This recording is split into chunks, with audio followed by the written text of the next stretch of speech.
அனைவருக்கும் வணக்கம். எப்படி இருக்கீங்க? நல்லா இருக்கீங்களா? இன்றைக்கி ஆன்மீக தேடலில் இன்றைக்கி இலங்கையில் இருக்கிற அமிர்தகளி மாமாங்கீஸ்வரர் ஆலயம் நான் இதில் பதிவிடுவேன் படத்தோடு உங்களுக்கு அந்த ஃபோட்டோ. அந்த கோயில் இலங்கையிலே உண்மையாகவே வரலாற்று சிறப்பு மிக்க ஒரு ஆலயம். அது ஏன் அப்படி சொல்கிறேன்டா, ராவணன் இலங்கை ஆண்டவன் என்று எல்லாருக்கும் தெரியும். அவர் ஒரு சிவபக்தன். அவர் ஒரு செய்த பிள்ளை ஒன்று தான் மாற்றான் மனைவியை விரும்பினது. அவர் விரும்பி கடத்தி கொண்டு இங்கே வச்சிருந்தாலும் அவர் ஒரு நாள் கூட கெட்ட எண்ணத்தோடு தொட்டது இல்லை. இது வரலாறு தெரியும். அப்போ அந்த ராமாயண கதை உண்மை. அந்த கதை இலங்கையில் ராவணன் வாழ்ந்தார்ன்றதுக்கு நிறைய தொன்மையான விஷயங்கள் இருக்குது. அது இப்போ மறைக்கப்பட்டிருக்குது. இப்போ கொஞ்சம் கொஞ்சமாக கொண்டு வரப்படுகிறது. அது ஒரு பக்கம் இருக்கட்டும். இந்த மாமங்க கோயில்ன்றது யுத்தம் எல்லாம் முடிஞ்சு அவங்க இந்தியாவுக்கு போகும்போது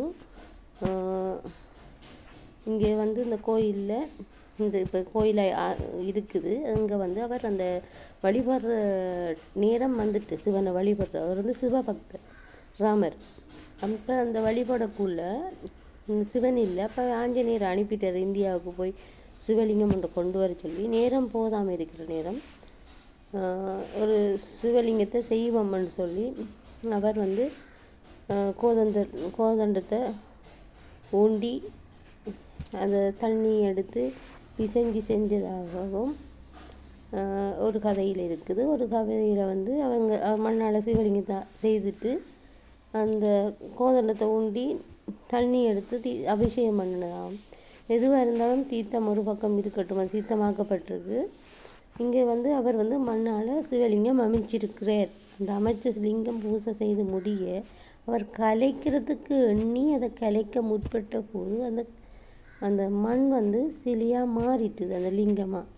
சரி, அதை அப்படி தூக்கி என்னென்னு எடுத்துகிட்டு போவோம்னு அங்கே அவர் தோண்டும் போது நிலம் பாதாளம் வரைக்கும் அது தோண்டு கொண்டு இருந்ததாகவும் அப்புறப்படுத்த இயலாது. ஆஞ்சநேயராலே அதை தூக்க முடியாமல் போக படத்திலே விட்டுட்டு போனதாகவும், ஆஞ்சநேயர் இடையில் பூசை முடிகிறதுக்கு இடையில் கொண்டு வர அதை இந்த குளத்துக்குள்ளே போட்டதாகவும், இந்த குளத்தில் அவர் ஆஞ்சநேயர் கொண்டு வந்ததில் கங்கா காவேரி அப்படி நதிகள் அதில் கலசத்தில் சேர்க்கப்பட்டது இந்த குளத்தில் ஊற்றப்பட்டதாகவும், இங்கே அந்த தீர்த்த கிணறு சந்தனச்சேறு தான் இருக்கும். அதை துப்புரவு செய்கிறவங்க திருநூறு சந்தனம் அப்படி எடுத்துருக்குறாங்க. குங்குமம் தேர் சில்லு கூட எடுத்து வைக்கப்பட்டிருக்கு. இது மூலவர் சிவலிங்கம். இப்போ வழிபடுறது பிள்ளையாராகத்தான் வச்சு வழிபடுறாங்க. ஆனால் இருக்கிறது மூலவர் சிவலிங்கம். இது என்ன காரணத்துக்காக இந்த பிள்ளையார் ஆக்கப்பட்டதுன்றது எனக்கு தெரியாது. இது இந்த வரலாற்றை மறைக்கக்கூடாதுன்ற ஒரு நோக்கமே தவிர அவங்க எதை வச்சு வழிபடுறாங்கன்றது இங்கே குறையில்லை. என்னை பொறுத்தளவு நம்மட வருங்கால சமூகத்தில் இந்த வரலாறு, இந்த கோயில்ற வரலாறு மறைக்கப்படாதுன்ற ஒரு காரணத்துக்காக தான் இந்த பதிவை நான் பதிவிடுறேன். இந்த பதிவு வேறொரு எண்ணமும் கெட்ட எண்ணத்துக்காக இல்லை. இது மாமங்கத்தில் இருக்கிற மாமாங்கீஸ்வரர், மாமங்க பிள்ளையார் கோயில் இல்லாது மாமாங்கீஸ்வரர். மாமாங்கீஸ்வரர் மாமாங்கேஸ்வரர் ஆயிட்டு.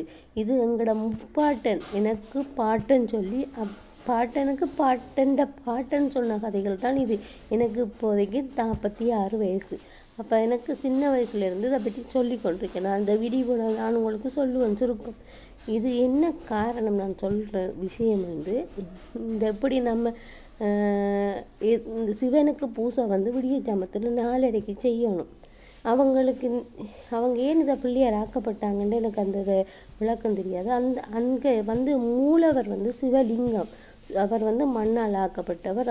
கொஞ்சம் கொஞ்சமாக வளர்ச்சி அடைஞ்சு வளர்த்தி இருக்குது. நாங்கள் பார்த்த வயசுக்கு இப்பயும் மாற்றங்கள் இருக்குது.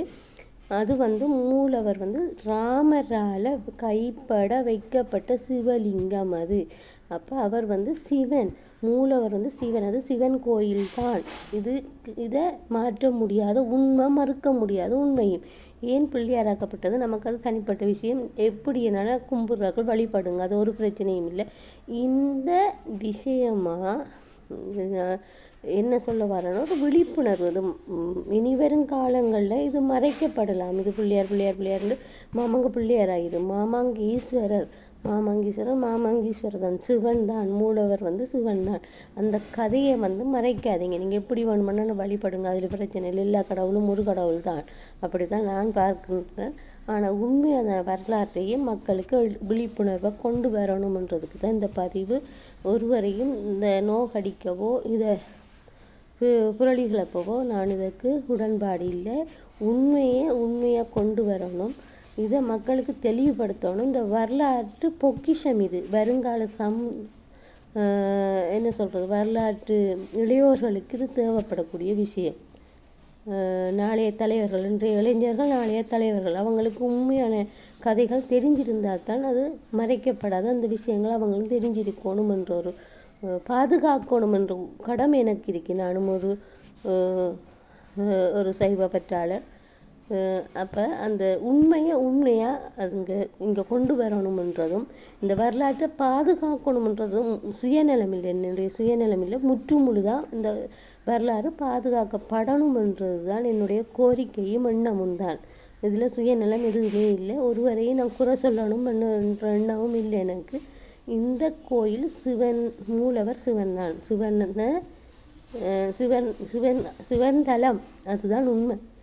இது மறைக்கப்படாத உண்மை. ராமர் வைத்த சிவலிங்கம் மட்டக்களப்பு, இலங்கையில் இருக்கிற மட்டக்களப்பு மாமாங்கீஸ்வரர் ஆலயம் என்பது மூலவர் சிவன். சரியா? அப்போ மாமாங்கீஸ்வரர் மூலவர் சிவனாகத்தான் இருக்கிறேன். நன்றி, வணக்கம். இது மாமங்க பிள்ளையார் இல்லை, மாமாங்கீஸ்வரர் சிவனாலயம். நீங்கள் எப்படி வேணும்னு வழிபடுங்க. ஆனால் சிவனாலயம்ன்றதை மக்களுக்கு அந்த கதையை நான் இந்த இடத்துல சொல்ல வேணும். இது 4 பேருக்கு தெரிய வேணும். வருங்காலத்தில் இந்த கதையோட புனிதம் பாதுகாக்கப்படணும் என்ற எண்ணம் மட்டும்தான். நன்றி, வணக்கம். ஈழத்திலிருந்து கவிமுரசு வாணி செல்வராஜா. நன்றி.